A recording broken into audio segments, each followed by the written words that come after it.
Okay, hi everyone. Thanks for joining us today. Welcome to the first workshop in a series of professional development workshops that the APSA Committee on the Status of Colleges, Community Colleges in the Profession will be hosting. I'm Michelle Allendorfer. I'm the Senior Director of Teaching and Learning at APSA, and I have the pleasure of being the staff liaison for this wonderful committee, three of whom are your panelists for today. Before I hand it over to them, I just wanted to share that we ask all workshop participants to adhere to APSA's Respect campaign. The Respect campaign encourages professional respect by and towards all APSA event attendees and participants at all times. Respect stands for respectful, equitable, safe, professional, and ethical conduct towards all. The APSA Sexual Harassment Survey Report, Anti-Harassment Policy, and Code of Conduct all address the importance of facilitating a climate of respect at all APSA events. And you can learn more about this campaign and the Code of Conduct on APSA's website. Throughout the day today, please feel free to use the Q&A box to ask questions. There'll be remarks from the three speakers at the beginning, time for Q&A, and then we'll actually end the recording and provide some time for a more interactive dialogue among all the participants, just to give you a sense of the plan for today. We are recording the first part of the event, and it'll be available on the committee's website shortly. In a second here, we'll share the committee's website in the chat as well for people to check out more information about the committee as well as resources that they have shared. You can enable closed captioning if needed by clicking on the menu option below. And now, without further ado, turning you over to our three committee members who are going to talk about their classroom innovations for the fall 2024 term. I'm going to just do brief introductions for everybody, and they could share a little bit more about themselves through their remarks. So first, Dr. Helen Chang is an assistant professor of political science at Hostess Community College of the City University of New York in the Bronx, New York. Her research interests include municipal election reforms, the structure of local electoral management bodies, and teaching and learning in political science. She currently serves as the co-chair of the APSA Committee on the Status of Community Colleges in the Profession, and is also a member of the 2024 TLC at APSA Program Committee, which is our teaching and learning mini conference at the annual meeting coming up just in a couple of weeks in Philly. Dr. Josh Franco is a tenured associate professor at Cuyamaca College in San Diego, California. His research interests include American politics, congressional politics, and pedagogy. As a first-generation college graduate, introducing political science to the next generation of leaders and scholars is his mission. He is a 2024-2025 APSA Congressional Fellow and a member of the committee, as well as the incoming co-chair of the APSA Committee on the Status of Community Colleges in the Profession. And Professor Della Levy is a tenured professor at the College of Southern Nevada, where she teaches courses on American politics and government, American public policy, political philosophy, social justice movements, minority politics, and women in politics. Professor Levy is passionate about infusing social justice pedagogy in the teaching of political science, and she is also a member of APSA's Committee on the Status of Community College in the Profession. Thank you all so much for planning and facilitating this event, and I'm going to hand it over to you all. Good morning, everyone. Thank you, Michelle, for the lovely introduction. I see some wonderful familiar faces. I see my dear friend Tisa in Canada. Hello. Glad to see you all here. You know, when we talk about curricular innovations in the teaching of political science, I thought that's very broad and difficult to navigate in the scope of 10 minutes per person. But there is one prevailing word that came to mind just to kick this off. And that word for us as faculty is courage. It takes a lot of courage to be innovative in teaching political science that respects the diversification, that respects the social, political, economic challenges that we are grappling with today in today's political climate. It takes a lot of tenacity and a lot of support. And what I know in my 25 years teaching in higher education is that for me, it has been a journey. I've had to try different strategies. I've had to adapt with changing political climates. Initially teaching in the prisons, teaching students who have been left behind, marginalized, forgotten, having to learn how to teach. Being in political science, getting advanced degrees in the discipline does not necessarily teach you how to teach. So one of the things that I've been privileged to do is to get advanced degree coursework in interdisciplinary studies and adult education, which has showed me how to address diverse populations, how to teach in such a way that I would call now transformative teaching, heavily borrowing from bell hooks and learning about teaching as an act of love, as an act of service. But how does that manifest in the classroom dynamic? One, allowing your students to give voice.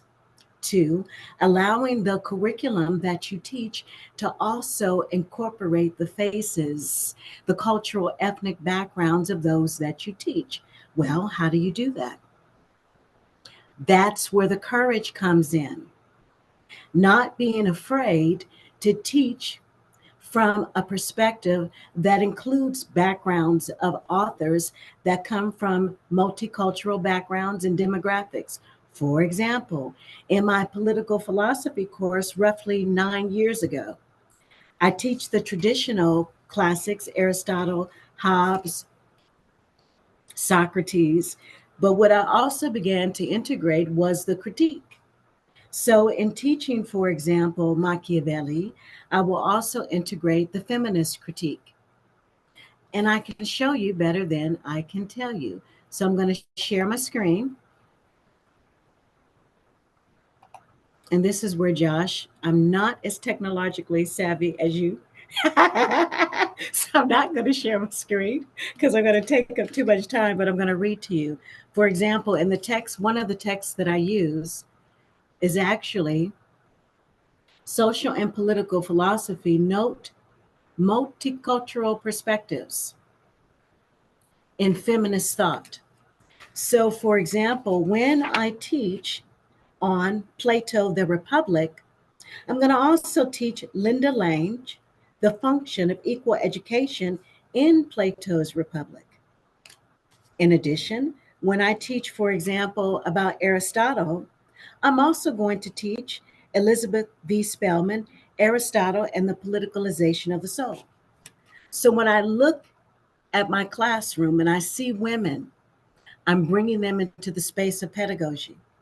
When I look into the classroom, for example, and I'm teaching on, for example, Augustine, the Confessions, I'm also going to add into the conversation Christine de Pizan, the Book of Ladies, the Book of the City of Ladies, Rosemary Radford, Misogynism and Feminism, the Fathers of the Church. I'm also going to take a walk around the diaspora and I'm going to incorporate Jorge Valdez, pre Columbian philosophical perspectives. So it's not that you are taking a walk on the wild side in your pedagogy and in your teaching, but you're being respectful of the diverse cultures, of the diverse backgrounds, and also you're creating a space of belonging. You're allowing voices of those who typically would not be incorporated in academia within a social political philosophy course. You're bringing them to the table of discourse. And here's what I know has happened in my courses, especially with my female students, they have presence.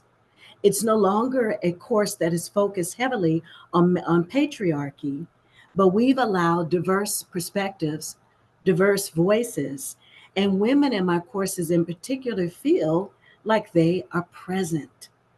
Students that I have taught from various diverse ethnic cultural backgrounds. When I, for example, will teach on Immanuel Kant, I will also, when he talks about peace and how to establish peace, I also will bring in the conversations of Mahatma Gandhi, the Satyagraha. So you have these two conversations and teaching methodologies taking place at the same time. And you're also respecting the cultures of ethnic and diverse backgrounds across the diaspora. And I think that's part of what has happened with political science and what was a void, because traditionally, as an undergraduate from UCLA, typically we would learn from the, I guess you would say, the traditional, the classics. But oftentimes the voice of others was negated. And you would typically have to take a specialty course to get that background, to get that voice. But what I've been able to do is to integrate it in a very holistic manner, especially with the online discussions, with the in person discussions. And that for me has made all the difference in the world. And again, I'm just giving you one example. I'm happy to share my syllabus. I do this in every class that I teach, whether it's Introduction to American Government and Politics. We have a whole secondary analysis on social movements because the praxis of government and policy is the action and the active engagement of the citizenry. And how better to understand that is through the study of social movements. When I teach minority politics, I integrate an analysis on policy. What is the intersection of policy, and organizations, government agencies, which is the implementors of policy, of laws implemented? And for me, that's extremely important. So I'm not just teaching a traditional minority politics text, but I'm also integrating a study of the law, Richard Rothstein's The Color of Law, which is very important. So again, and I don't have a lot of time, but what I do want to say is that part of teaching political science for me is the act of decolonizing pedagogy. Decolonizing in the sense that I'm inviting and making space for others, other voices, other academic scholarship, giving them a seat at the table and making sure that my students feel present. Because when they feel present, when they feel a sense of belonging, it gives them empowerment. When they see themselves in the selection of textbook, when they see themselves in the conversation, it gives them that motivation to push, to be present, and to go higher in their academic endeavors. I don't know how much time I have, but I don't want to overstep my 10 minutes. But I think that that gives you just a touch or just a small sample for me of what it means to be innovative in a classroom. And by decolonizing pedagogy, it has simultaneously a social justice mandate because education is about empowerment. It is a tool of liberation. And to quote Paulo Freire, my favorite academic and social justice revolutionary, when he says, there's no neutral education process in pedagogy of the oppressed. Education either functions as an instrument that is used to facilitate the integration of the younger generation into the logic of the present system and brings about conformity to it, or it becomes the practice of freedom, the means by which men and women deal critically and creatively with the reality and discover how to participate in the transformation of their world. So, as educators, we are teaching to transform, we are teaching to empower because we want our students to be free and liberated by the knowledge that we bring, but more importantly, by the knowledge that they bring. Thank you so much, everyone.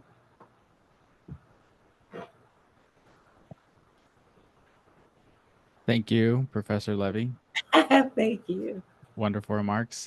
Call on Dr. Chang to share her curricular innovations.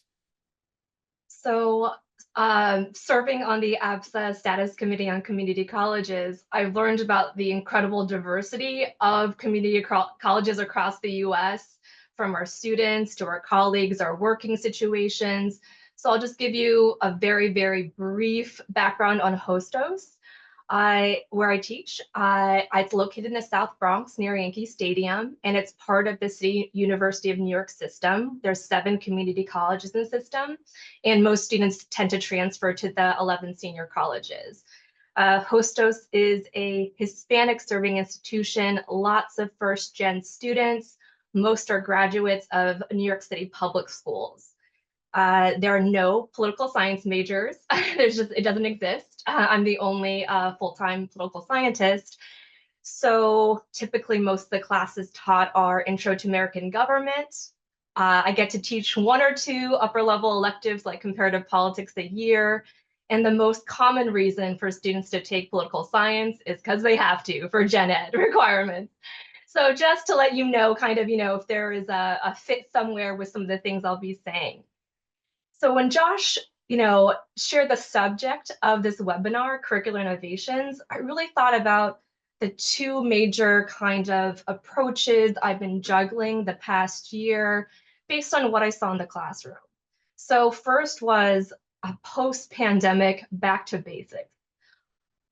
In terms of my Intro to American class, things like how to read critically, effective note-taking, study skills, probably areas that you've all seen changes in as well in terms of your student population since COVID or even before that. And then second was, besides this back to basics, how can I infuse my activities and assignments with some more creativity, encourage student engagement with their own experiences, just overall to increase their enthusiasm for, final papers and projects that tend to be sort of standard across some of our classes, like country case studies and comparative politics. So I'm just going to start first with that note-taking and effective reading. So no big surprise. You can't teach all of that in one semester. So I really wanted to start this fall just with annotation, really building on annotation and then note-taking, because students really it's uncomfortable sometimes for them to really move away from transcription or photographs or whatever, else habits they formed earlier. So I plan on doing a pen and paper activity. We all do this, something similar, but also an online version using Perusal. It's a free social annotation app. I'll put the links in. I have a demo site if you wanted to test it out as well. Just give me a moment, I'll just introduce it.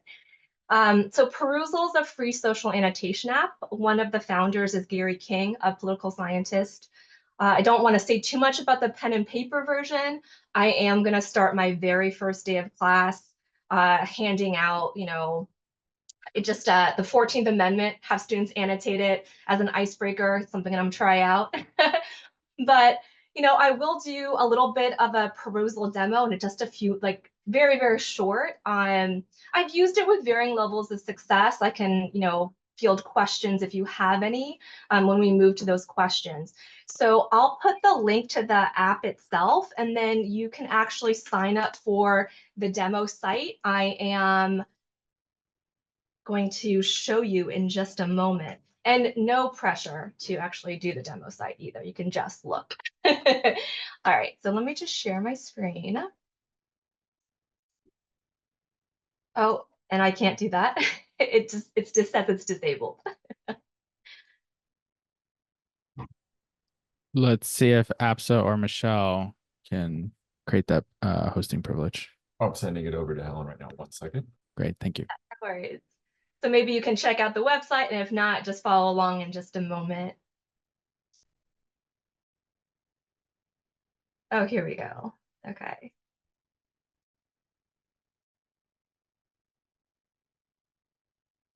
So just a forewarning, my computer is very slow, but this is what the app looks like. I actually have students annotate the syllabus. You can have annotations of a reading, the textbook. So there's a lot of things that you can do. And again, my computer's very slow, but I can open one of these and show you just basically how it works. It can be a whole class annotation. You can also put students in groups. The app itself auto creates groups. There's also an auto grading feature. You can also annotate videos, podcasts, which I've also done. You can also annotate images, upload your own PDFs. Students also have done peer reviews using this annotation app. So all you really need to do is pretty simple, is that you just highlight. And once you highlight, you can type in, there's emojis, you can attach images, links. So, and students can like each other's posts. Again, some students like it, some students hate it. But it's just something, again, I'm trying to get students in the habit and practice of annotation. So not just the pen and paper, but also because we know our students use their phones, they use tablets. You know, I love when students bring a paper of the copy of the book, but that is very rare these days. So again, this is just, you know, one of the things that I do here. Okay, so I'm gonna stop sharing if I can. Stop share. Okay, so that's just, oh, it's free. So just as an aside, it's completely free. You can upload a PDF of your textbook articles. Also, they have a repository of textbooks. They also, the one way it is a, you know, they do need to make money a little bit. So if your textbook costs money, you can, and you want them to annotate it, you actually have to buy it through perusal. But I've only used it for zero cost. It's zero cost. It also can be connected to your LMS. My college doesn't allow a third-party LMS integration, but some faculty have been able to do that. So it directly goes into your grade book. So, you know, and students can sign up for free. So again, big on free. That's what, you know, all my courses are a zero textbook cost or OER. All right, so I know that the time is short, so I just have two more things that are related to that second part, which is how do we infuse some, you know, student choice, some creativity, you know, some interest on a personal level for students in terms of their assignments. And so I have two assignments or two kind of activities that are linked via APSA Educate. So I'm going to put the link in and then I'll talk about them very briefly. So here we go.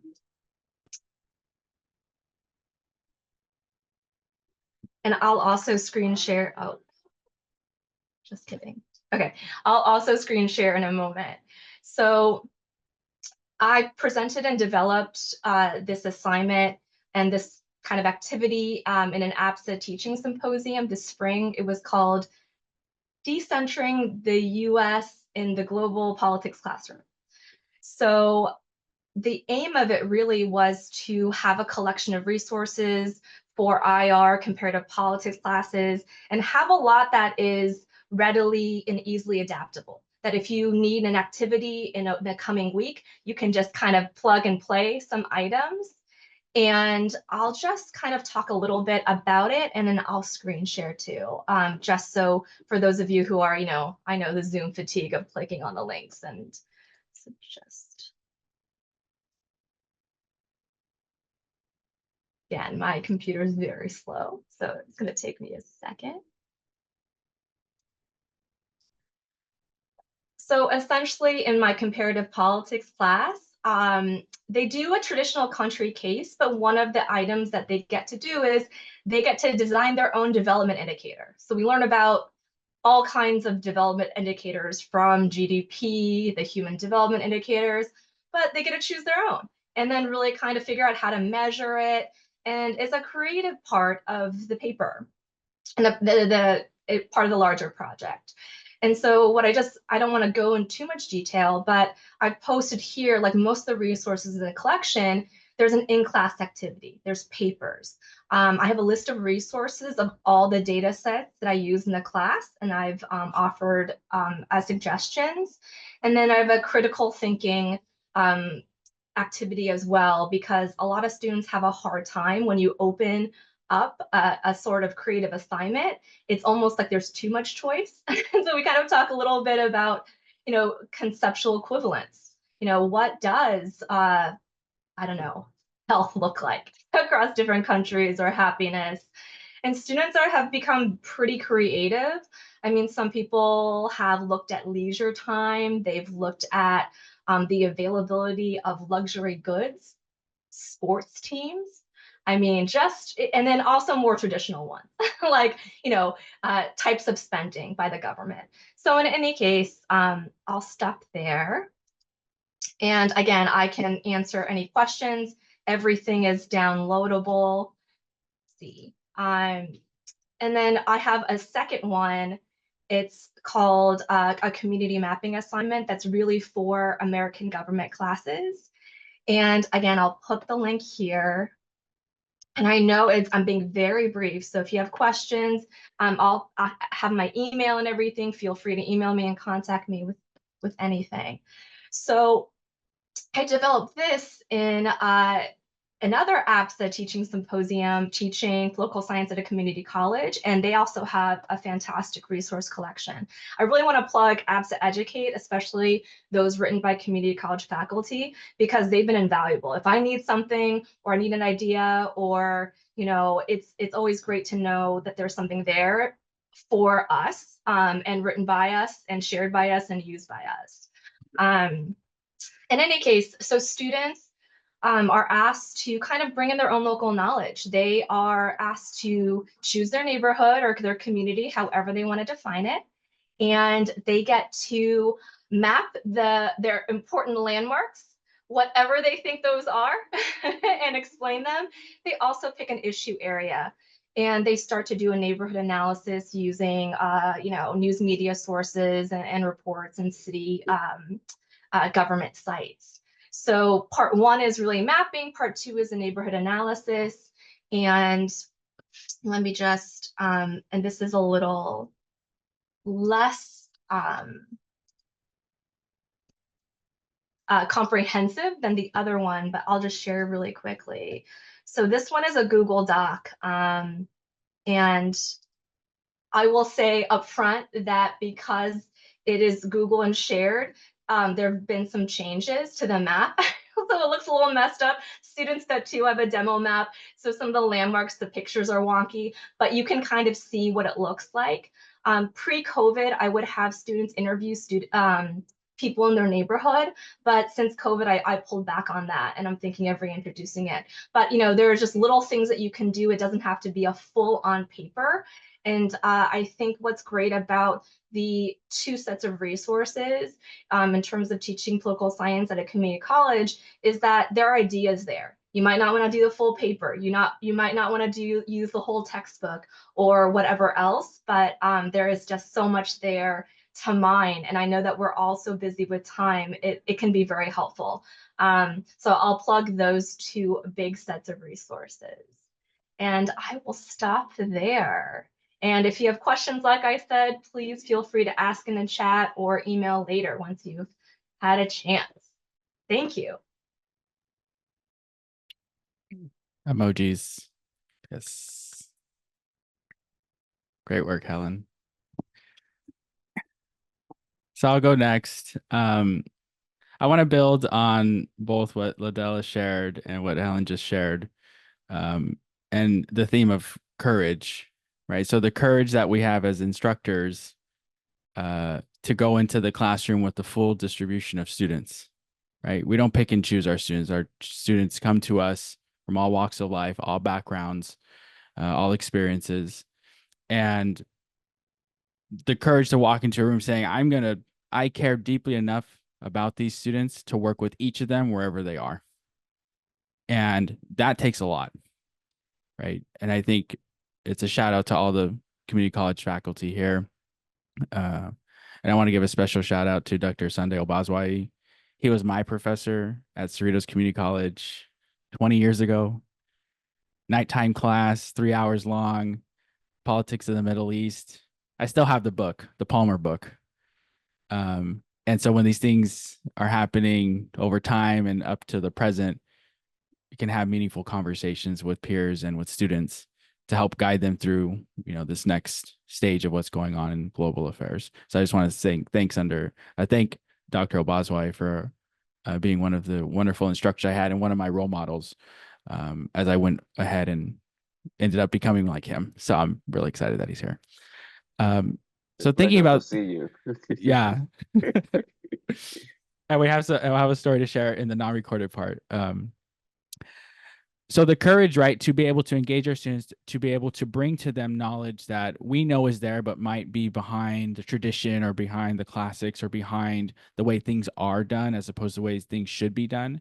And I think what Della shared is that important part of us innovating in our curriculum to bring to life our discipline and the subfields of our discipline to our students so that they see themselves and then they can imagine themselves going forward in our field and being a part and contributing to the knowledge and to the pedagogy that we've been creating. And I think for Helen's, what she's demonstrated is how you do the whipsaw, right? I think which we've all experienced. Like first you have pre-COVID, then you have COVID, and then now we're coming out of it and we're seemingly out of it. And how do we kind of reemerge from this experience to recreate or to reimagine what those co-curricular and curricular experiences should look like? So grappling with like, do I send my students back out in the field in a dense urban area, which you're obviously very comfortable living with, but how do you do that again in the classroom? So there's a courage to imagining that and moving forward. So for me, what I'd like to share is, I think the courage of trying to bring knowledge that's typically reserved for graduate level and upper division courses to our students at the first and second year level. And the idea being that one of the largest barriers to entry in our discipline is that you have to wait until you get to these to the four-year university, which obviously takes time and money, or you have to spend money to go to graduate school, or time and money to go to graduate school. So how do we bring some of this knowledge that is really enticing, interesting, specific to our students now at the community college so that they say, hey, that's really interesting. Like, I want to dig deeper. So what I've been working on this past late spring and throughout the summer is what I call a Congress in Action workbook and Canvas module. And I'll post a link in the chat and I'll share my screen in a moment. The idea here is to say, in an introduction to American government and politics course, we all know that score because we've all either we have all taught it or we teach it every day. Or when our colleagues on a sabbatical, we're asked to do it, even if that's not our primary field. Like, okay, I got to teach American because my fellow's out for the semester. Because American's the bread and butter for almost every student in the country, a lot of them will take at the community colleges, and we're going to be the ones introducing them to the field.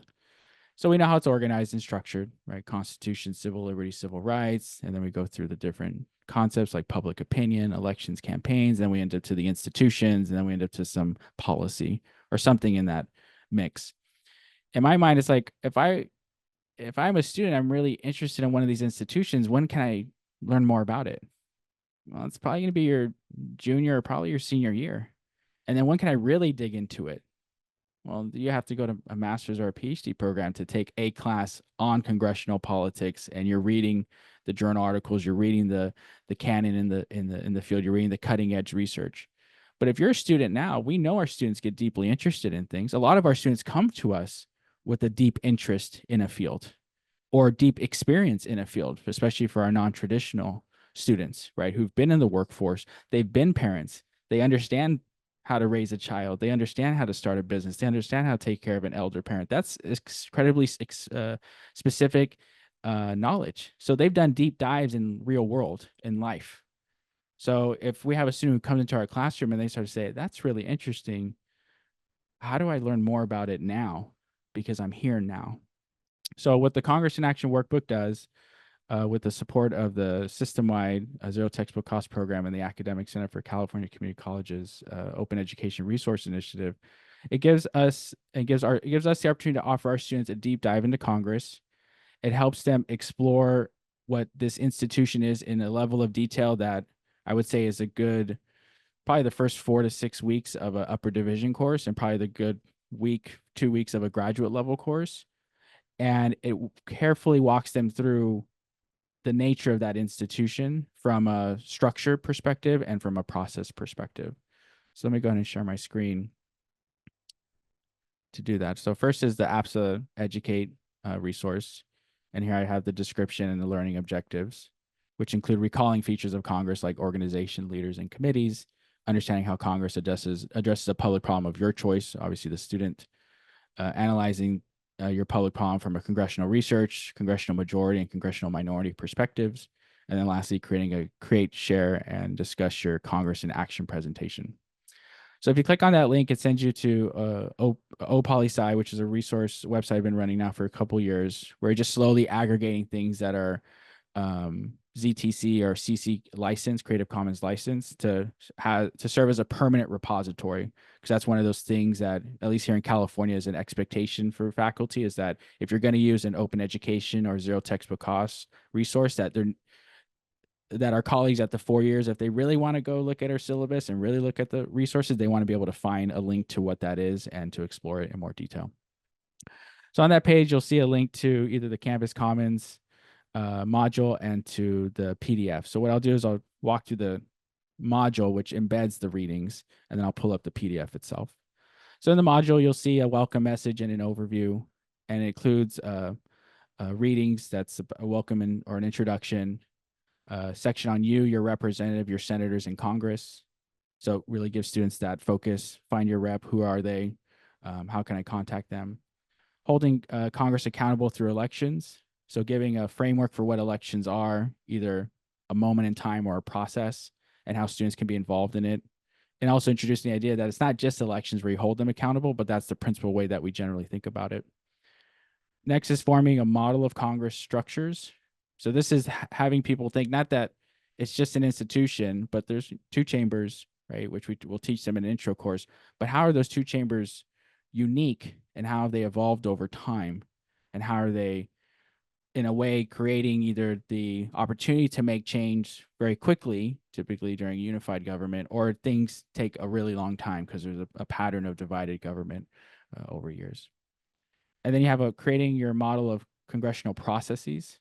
So this is thinking how legislation moves through, how it moves through from the subcommittee level all the way up through the floor level and then through the chambers. So it gets into the details, into the mechanics. And then lastly, holding Congress accountable through lobbying, which a lot of the times there's this aspersion against lobbying. And what I make the argument here is like, no, lobbying is a good thing, and you want to be a citizen lobbyist, because that's how you're going to be able to have the problems in your community addressed. So after those readings, students engage in assessments. There's a formative quiz, which is auto-graded, and then they are asked to participate in a set of discussions. The first one is about a public problem of their choice and a committee that they think would have to address that problem that they've identified. So they will go out, share the public problem, some causes and effects in their view, and then a committee that they think relates to it and a link, and then they'll have a dialogue with their peers. Then there's 3 roundtables. One that's about congressional research. So this is having students go find a congressional research service report that's related to their problem and giving a synopsis of it and asking a peer to then to evaluate it and share what they think about it.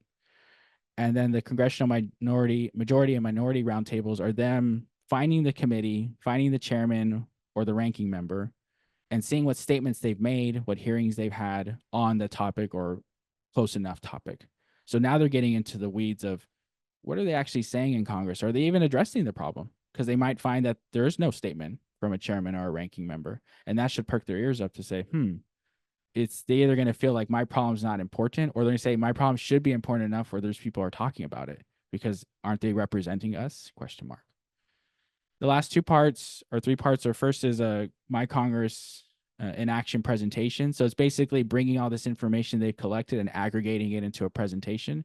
So it's reinforcing what they've learned and also helping them develop that technical skill of putting a presentation together. And a template's provided there for them. Obviously, they can make it fancier and nicer depending on how they want, and they can go a deeper dive. A lot of times I have these similar structure, and they're students like, can I add a slide? I'm like, absolutely. They're like, can I add graphics and picture? I'm like, absolutely. Like, can I make a short video? I'm like, absolutely. Like, however you want to do this, go and be creative. But here's the baseline. So that's there for them.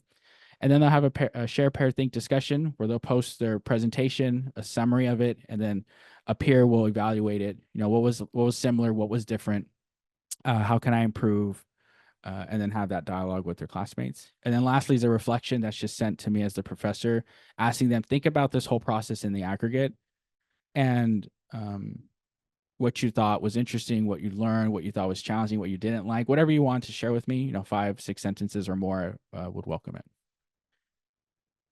The last thing I'll share is the PDF of the workbook.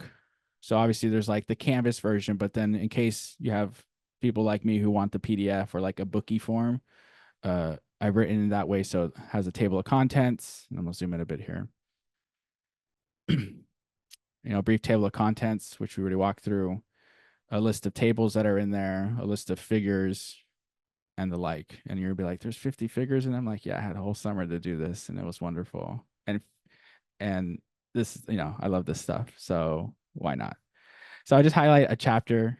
And also, I like to point this out that the PDF is accessible. And if you need a Word document version, I have that too. And that's accessible. Everything's been accessibility checked, all text, fact, everything, because I think it's important that for those, when we have our students who have those needs, that we meet them right away, as opposed to trying to go back and make up for it.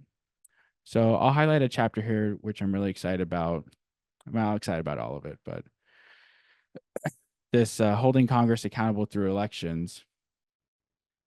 What I have is a lot of images to start to fix in students' mind what this is about.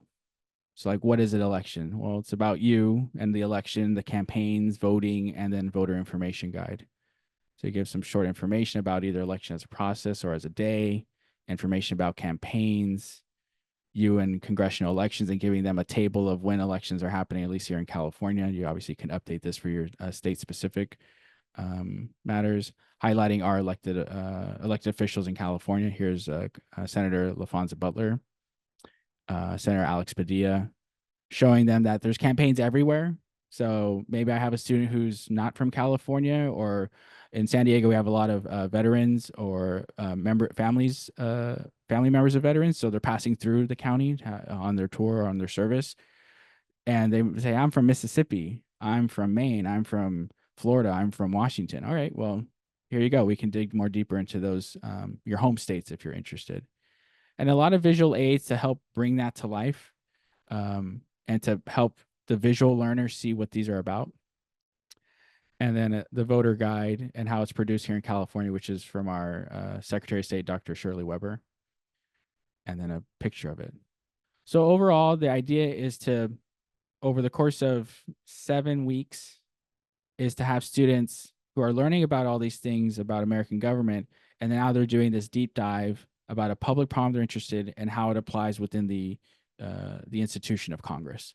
And them either finding that there's a lot of work on it, or they might find that there's no work on it.